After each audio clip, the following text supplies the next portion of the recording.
¿Qué tal? Buenas noches, bienvenidos a su programa de taller de historia que nos patrocina el Yucatán Country Club.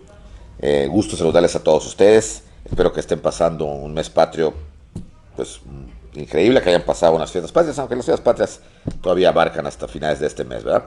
Pero bienvenidos todos, saludos a Aguascalientes, a la Ciudad de México, querida Ciudad de México.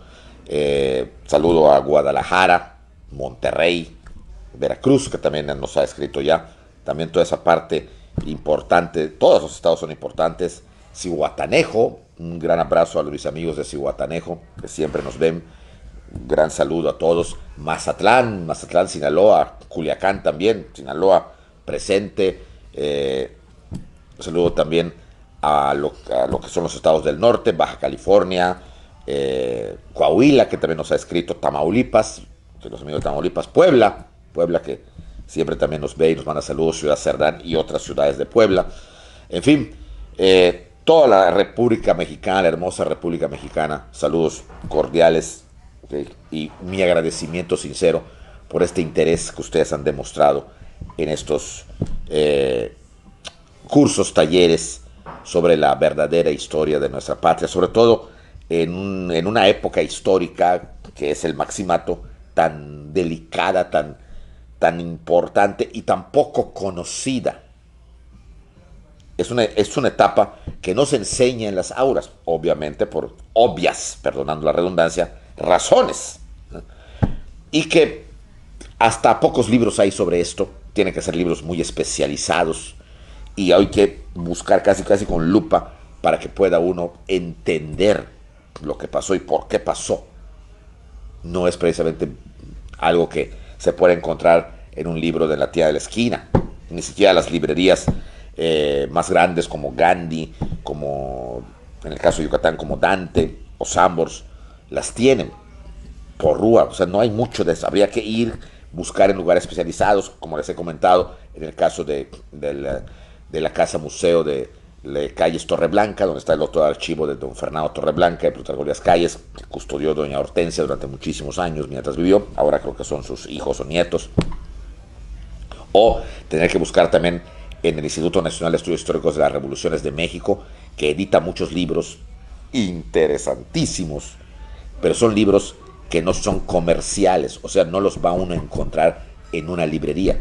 Tiene uno que ir o pedirlos, ¿okay?, virtualmente a la tienda del Instituto Nacional de Estudios Históricos de las Revoluciones de México, o sea, el famoso INERM. O otro también muy interesante, que me han preguntado de dónde, del Instituto de Investigaciones Jurídicas de la UNAM.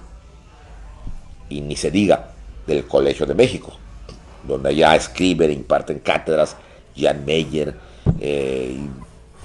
personajes de primera línea. En fin, es interesante conocer estas etapas que nos hilan a las más conocidas, que son la independencia, la reforma, la intervención francesa, el porfiriato y el inicio de la revolución. Pero cuando empieza la cosa fea, o sea, cuando los sonorenses toman el poder, que es cuando empieza la cosa fea, la cosa corrupta, la cosa de que yo mato porque no voy a permitir que nadie me haga sombra, pues ahí para la cosa. Y es lo que, lamentablemente, esas cosas feas fueron lo que dieron lugar al sistema revolucionario que gobernó a México y que escribió su propia historia durante todo el siglo XX. Ok, bueno, pues bien, vamos a proseguir con el Maximato y vamos a proseguir con el gobierno, o como también algunos autores le han llamado, el desgobierno de Pascual Ortiz Rubio. No estoy justificando aquí la intervención de Calles, simplemente Ortiz Rubio no tenía la capacidad para ser un gobernante, es un buen gobernante, ni siquiera un gobernante mediocre. Por lo tanto, la intervención de Calles, de alguna manera, sustituyó y metió orden en un país gobernado por un presidente malo, en el sentido de que no que fuera malo de maldad, pero malo porque no sabía. Ahora, que Calles se haya dado cuenta que se equivocó al elegir al primer candidato, que a su vez fue el primer presidente emanado del PNR, eso no lo podemos saber. Si lo dijo, lo habrá dicho muy íntimamente y no lo sabemos. Pero públicamente jamás reconoció que se había equivocado. Y por lo tanto, lo que había que hacer era sostenerlo para que terminara sus 4 años y ahora sí, después buscar a uno mejor. Quizá Calles exageró en tener un control sobre ese primer presidente emanado del partido y pensó que podría ser controlable, pero no al grado de casi la tontera como lo era don Pascualito. O sea, nunca pensó Calles, porque se hubiera pensado, digo, estudiando la figura de Plutarco Elías Calles, no era así. Nunca se imaginó que el presidente fuera el hazmerreír de los mexicanos, que se burlaran de él, que le pusieran apodos públicos y que se le escribieran vaciladas en la pared de su casa. O sea, ya era demasiado para la investidura presidencial. Pero aún hay más, porque les conté la vez pasada el atentado hacia la Virgen de Guadalupe para evitar la celebración del cuarto aniversario. No el cuarto aniversario, el cuarto centenario, perdón. O sea, no se conmemoraron los 400 años. Pero no solamente fue eso, sino también se van a dictar ciertas leyes para ir desterrando la tradición cristiana. Y se va a caer en el ridículo, sobre todo en el año 31, en la Navidad del 31. No se volvió a repetir, pero se va a caer en el ridículo en el año de 1931. Quizá Calles, emocionado por el triunfo que tuvo para evitar los festejos guadalupanos, ahora se enfoca a los festejos navideños. Es decir, se van a empezar a dar otra vez ciertas leyes, pero esta vez más concretas, para evitar el festejo navideño. Por lo pronto, había que impedir que la iglesia adornase con nacimientos o inclusive hasta con Santa Clauses lo que era México. Y se empieza a propagar en las escuelas primarias la idea de que era antinacional y sin fundamento alguno celebrar el nacimiento de Jesucristo cuando no se sabía ni cómo nació ni si había existido. Y en el caso del Santa Claus se tachó de un imperialismo norteamericano, una intromisión del extranjero y que no era nada nacional.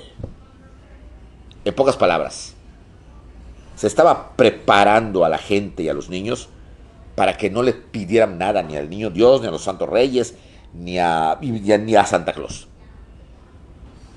Pero Calles tenía preparado una sorpresa. Si se quitaban estos elementos extranjeros, por así decir, había que sustituirlos por un elemento nacional. Y a Calles, junto con Luis Morones, dicen que esta fue la idea de Tomás Guerrero Canaval. Es probable, porque el más, no quiero llamarle así porque no quiero que lo consideren ustedes una falta de respeto, ¿no? Pero el más fanático antirreligioso era Tomás Guerrero Canaval. Y por lo tanto, esto que les voy a contar, como que es hechura de él, hechura de Tomás Guerrero. ¿Y qué era?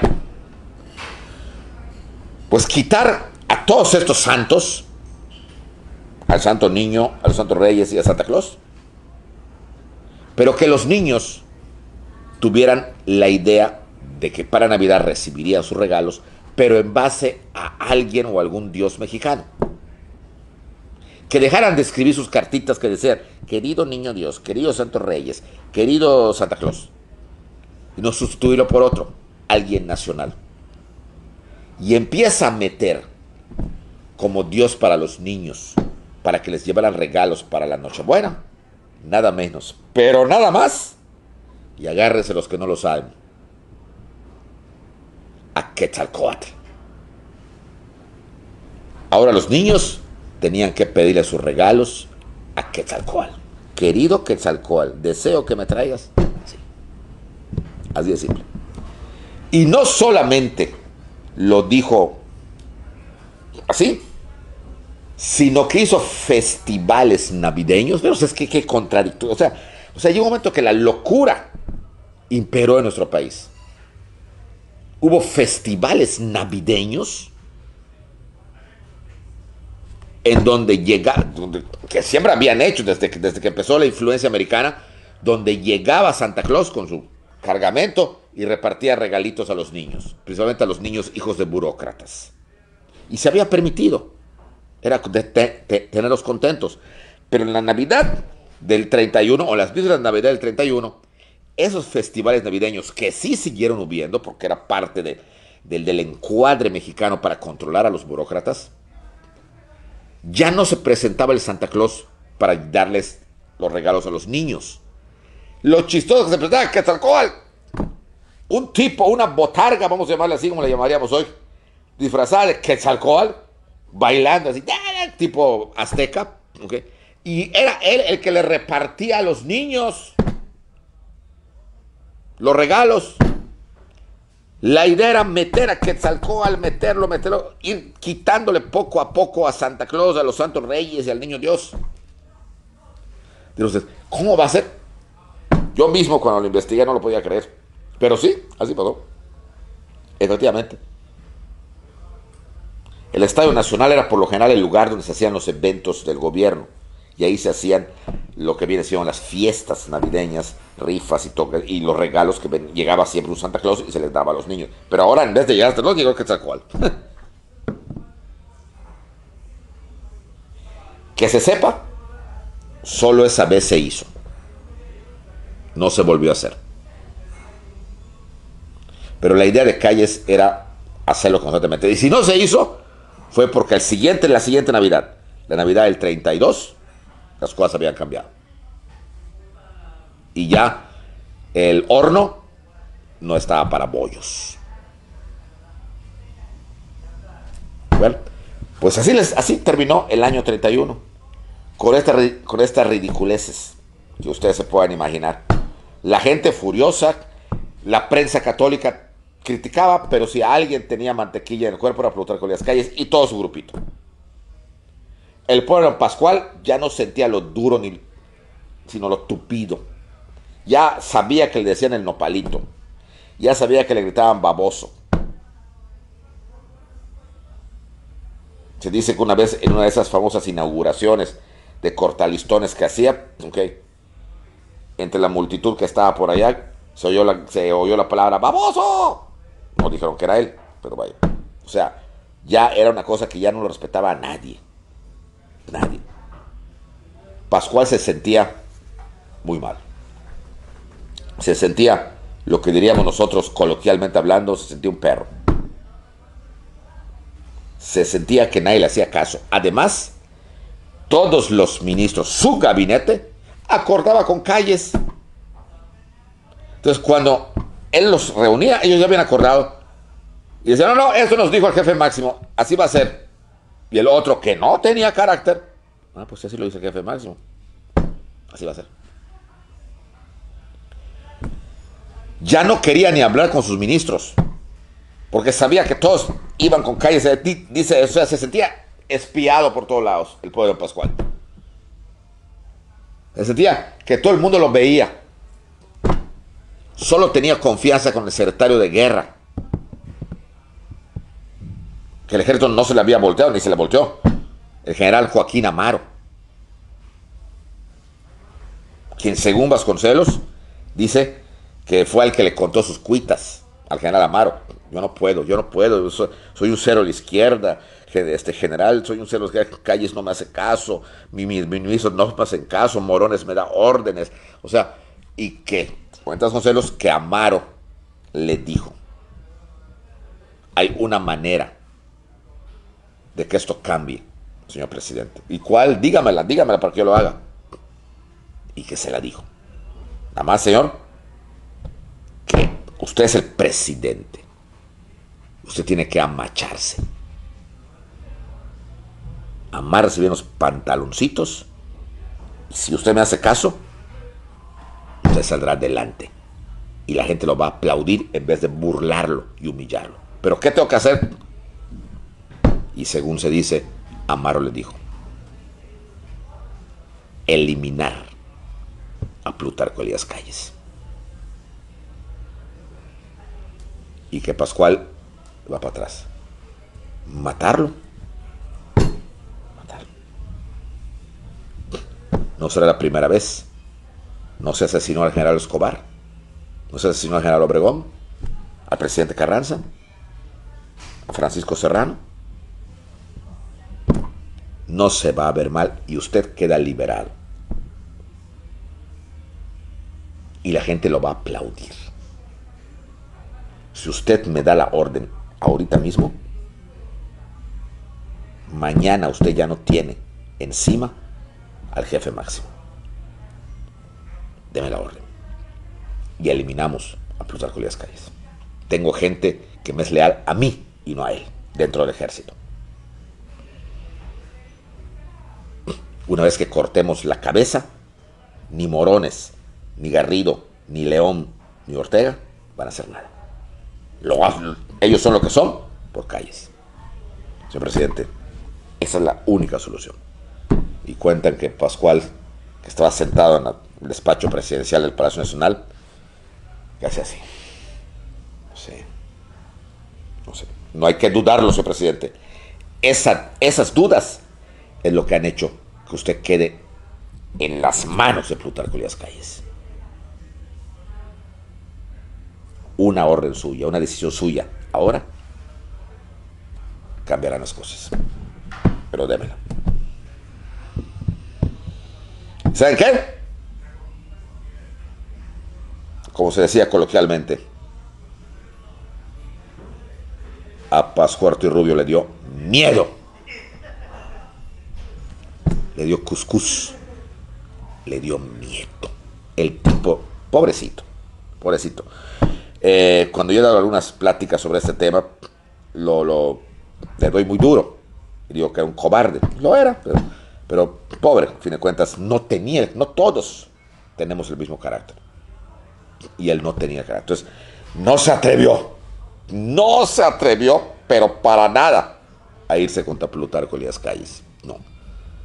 Y le dice a Amaro: señor, pues entonces usted va a tener que seguir los 2 años que le quedan bajo la sombra de Plutarco Elías Calles.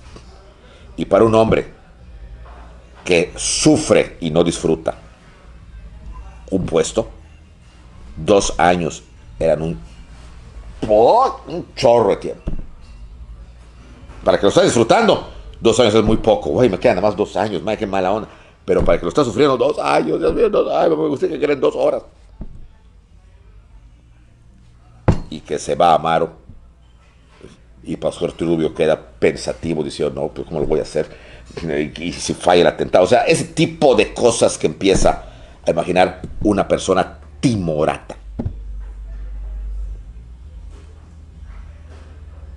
Y si ya hubo algún presidente timorato, ha habido varios, pero este se llevó la medalla de oro. Pascual Rubio ya no sabía qué hacer. Llega a su segundo informe, 1 de septiembre de 1932. Hace exactamente 90 años. Y Pascual Rubio da un informe presidencial en el Congreso de la Unión, la antigua Cámara de Diputados en Donceles. Y ahí habla, alabando a Calles, que estaba ahí, alabando el sistema y la ayuda del presidente Calles. Menciona la famosa doctrina Estrada, de la famosa no intervención en asuntos internacionales. Eso fue el 1 de septiembre. Obviamente todos lo aplauden. Amaro, que estaba también allá, probablemente lo veía así como diciendo: ay, don Pascualito, ay. El informe fue el 1 de septiembre de 1932. Después hubo el famoso almuerzo que se hacía, o se hace, no sé, después del informe, y todos los que pasaban era primero a saludar a Plutarco Elías Calles. Y don Pascual, bien, gracias, un mueble más. O sea, ya el desprecio político hacia el presidente, el ninguneo público, estaba clarísimo. Y afuera, ¡el nopalito! ¡Baboso! ¡Tú no mandas! Pobrecito, pobrecito. Y así pasan 5 días. Y llegamos al 5 de septiembre de 1932. Como a las 4 de la mañana, la parte de arriba de Chapultepec, esos días se fue a vivir a Chapultepec, se encontraba encendida. Había ido él con su esposa, con sus sobrinas, y había movimiento. 4 de la madrugada. Estaba amaneciendo.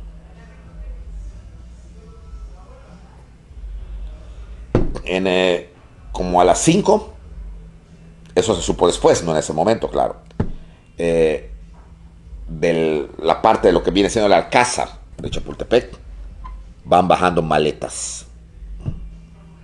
5 de la mañana. Oscuro. Todavía muy oscuro. 5:15, 5:20, bajan del Alcázar, por las escalinatas donde está ya la parte baja de Chapultepec. Estaba el auto presidencial ahí, Pascual Ortiz Rubio, su esposa y su inevitable sobrina. El chofer, obviamente como buen chofer, no va a preguntar nada, simplemente están metiendo maletas a la cajuela del auto. Okay. El presidente baja, nos había citado muy temprano. El presidente estaba elegantemente vestido, su esposa igual, muy elegante, y se suben al automóvil presidencial. Y don Pascual ordena, o le dice, al aeropuerto de Balbuena. El chofer, sin decir nada más, pues no está, no, porque ¿a dónde va? Agarran y los lleva al famoso aeropuerto de Balbuena. ¿Saben qué? Pascual Ortiz Rubio pensaba huir, escapar. Hasta en eso, no tuvo dignidad. Escapar como un prófugo, siendo el presidente. Vean ustedes qué mala elección del primer candidato y primer presidente de México del partido. Llegan al aeropuerto, bastante oscuro todavía, algunos aviones, y cuando llega se baja, ya lo esperaban ahí algunos maleteros, ya había dado la orden. Esto todavía no se entiende cómo, pero obviamente tuvo que haber habido alguna interpuesta persona. Se dice que fue uno de sus yernos el que preparó todo, y le da una carta al chofer y le dice: entrega esto al Congreso, hoy tiene sesión a las 9 de la mañana. O lo que usted diga, señor presidente. Eran como las 5:30. Inmediatamente, por ser el presidente, lo pasan rápidamente a lo que viene siendo la parte, lo que llamaríamos la parte privada, donde ya no entran más que los viajeros, para subirlo al avión que saldría a las 7 de la mañana de México a Nueva York. Esas horas que esperó habrán sido angustiosísimas para Pascual Ortiz Rubio. Trataba de pasar inadvertido. Se dice que nunca se quitó el sombrero, aún estando dentro de un edificio. Tenía una gabardina para el frío. Lo llegaba hasta aquí. Trataba de ocultarse. La esposa no era muy conocida porque casi no salía después del atentado, menos. Pero él podía ser reconocido. Muy poca gente en aquella. Bueno, hoy en día en el aeropuerto de México, digo, a todas horas hay gente. Pero en esa época casi no había nadie. Y cuando por fin le indican que ya puede subir al avión, sube rápidamente. Y debió haber sentido una tranquilidad y respirar cuando el avión de hélices de esa época toma pista y se eleva. Y agarra rumbo a la Unión Americana.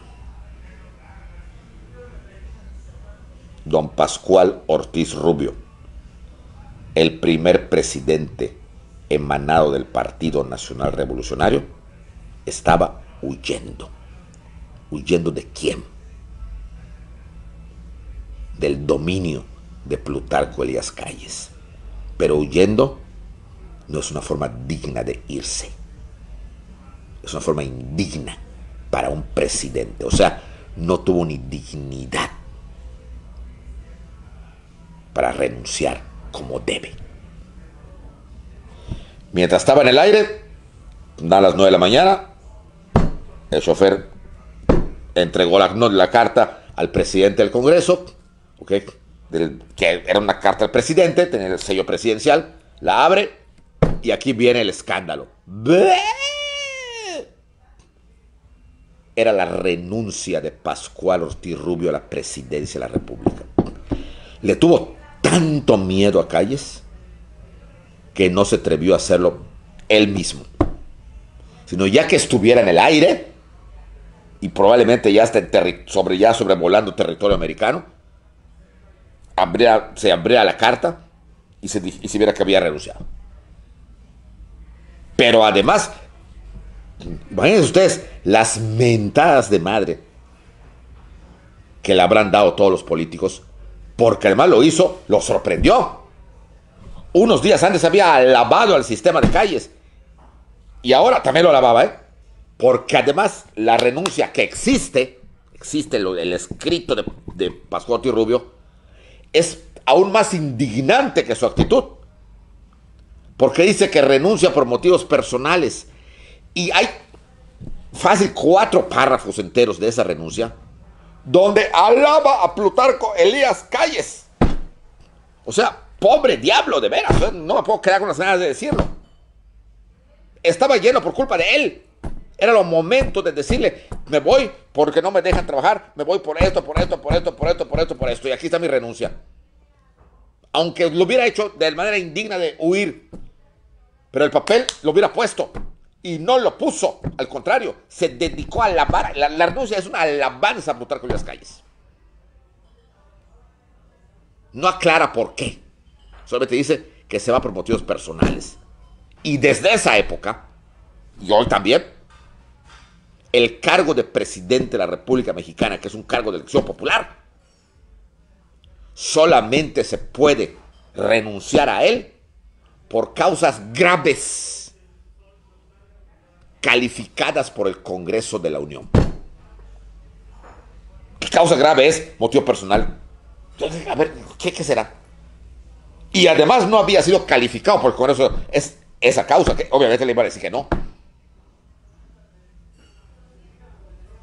En resumen, la indignidad, la cobardía y la incapacidad caracterizan a Pascual Ortiz Rubio y a su periodo. Y así ha pasado la historia.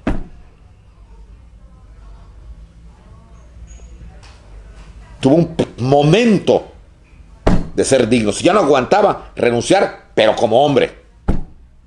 O al menos, si te tenía tanto terror a Calles, poner en el papel todo lo que le habían hecho. Pero ni una ni otra. Pobrecito. Pobrecito, porque quizá de los presidentes del siglo XX sea el que ha pasado a la historia como el más cobarde, el más incapaz y el más indigno. Se fue. Se peló. Se peló, esa es la verdad. Agarró y se fue. Rápidamente había que informarle al general Plutarco Elías Calles. Calles para estas épocas vivía en Cuernavaca. Hay que recordar que Calles tuvo 2 familias, pero no porque tuviera un amante, no. Primero se casó con doña María Chacón, de la que enviudó cuando él era presidente. Y luego se casó con Leonor Llorente, que también enviudó. Entonces ya quedaba solo, por eso tuvo muchos hijos. ¿Okay? Unos que son Calles Chacón, como en el caso de doña Hortensia, que es doña Hortensia Elías Calles Chacón, y otros que son Calles Llorente, o Elías Calles Llorente. Entonces, él vivía, había comprado una finca no una finca, una quinta, una casa muy grande con terrazas en Cuernavaca. Y ahí pasaba él, y de hecho hasta ahí lo iban a ver todos los políticos, a darle saludos. Desde Cuernavaca él daba órdenes. Y él estaba en Cuernavaca, ahí estaba. Y entonces cuando le informan, lo van a ver, lo que había pasado, Calles se molestó mucho. ¿Cómo? Que no está aquí, pues no está, señor. Se peló el viejo. A esa altura se debe estar cerca de Nueva York. ¿Pero cómo? Y entonces Calles, pues esto hay que manejarlo rápido antes que la prensa se entere. Señor, la prensa ya se habrá enterado. Pero pues no han sacado las prensas, no han sacado todavía, no han tirado. Pues cuando la tiren, ya tiene que haber un presidente interino. Hay que nombrar a un interino. ¿Quién? ¿A quién nombrar? O sea, ¿quién? Calles ya no quería nombrar a ninguno de sus muy cercanos amigos porque estaban ya demasiado identificados con él y él quería demostrar que él no tenía nada que ver, aunque sí tenía que ver. Y entonces elige a otro amigo, pero que se encontraba lejos, se encontraba en Sonora, otro sonorense. Un general mediocre que había participado con Calles en varias batallas. Calles le había regalado el generalato, que lo tenía más bien como para colgar aquí. Nunca se había distinguido en nada. Su hoja de servicios era demasiado mediocre, o quizá menos de mediocre. Había sido gobernador de Sonora en la época de Calles precisamente, y ahí como gobernador se había vuelto empresario y se había vuelto biznero, como decimos acá. Había hecho muchos business. Pero business, vamos a llamarlo así, de giro negro. O sea, era medio mafioso, no medio, era mafioso. Y ya para esas alturas era un empresario sonorense que vivía en Hermosillo, amigo de Calles, y que gracias a la protección de Calles se había metido en los mercados negros de Estados Unidos, especialmente en la venta y contrabando del licor. De hecho, tenía alguna sociedad por allá verbal con personajes muy famosos de la Unión Americana. Al Capone, en Chicago, y un actor, cantante norteamericano que ahí disfrazaba la mafia a la que pertenecía, Frank Sinatra. Y él era parte de toda esta cuestión, quizá el de menor cuantía, pero era parte. Pues precisamente en este mafioso va a pensar Calles. Imagínense quiénes nos han gobernado por eso. Aquí no había mayor problema. ¿Por qué? Porque era interinato. No había que convocar elecciones. Pascual ya había hecho 2 años. Por lo tanto, ya estaba en la segunda mitad. Entonces, ya no había que convocar elecciones. Era terminar el periodo de Pascual, que terminaba en el 34. Y estamos hablando de septiembre del 32. Este personaje que Calles va a proponer, y lo que proponía Calles se hacía porque todo el Congreso era callista, era el general Abelardo L. Rodríguez.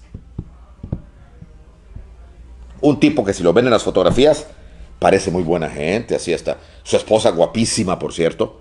Él era un calvito, pero no se le ve mal. Nadie diría que era tremendo mafioso. Pues Abelardo Rodríguez va a ser llamado por Calles y le va a decir: Abelardo, te necesito. Se cuenta que Abelardo le dijo: oye, Plutarco, nada más que yo estoy muy bien acá. Yo tengo aquí business y todo. Okay. No te preocupes, le dice. Lo que necesito es que me saques de este lío. 2 años. Si quieres, tú sé el presidente nominativamente. Y yo sigo manejando las cosas. ¿Te parece? Y que Abelardo dijo: me parece. Fíjense que, o sea, ¿a qué grado llegamos? Me parece. No solo con una condición, con la confianza que te tengo, Plutarco, ¿cuál? Que yo pueda seguir con mis business. Y que Calles les dijo: vas a tener mayor oportunidad porque vas a tener la presidencia.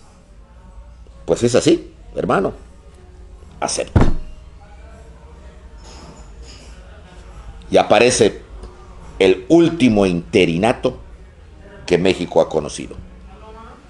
El interinato de Abelardo L. Rodríguez. Ya no ha habido otro, fue el último interinato. Hubo muchos seguidos, el de Abelardo, el de Emilio Portes Gil, el de Adolfo de la Huerta, el de Victoriano Huerta, el de Francisco León de la Barra, el de Pedro Lascurán. O sea, en un periodo relativamente corto, de 1911 a 1932, 20 años, okay, hubo varios interinos. Pero a partir del 32, hace 90 años, no ha habido ningún otro interinato. Ahora, ¿qué va a hacer Abelardo en esos 2 años que le quedan para terminar el periodo de Pascual? Eso lo veremos la próxima semana. Muy bien, pues muchas gracias tengan todos ustedes.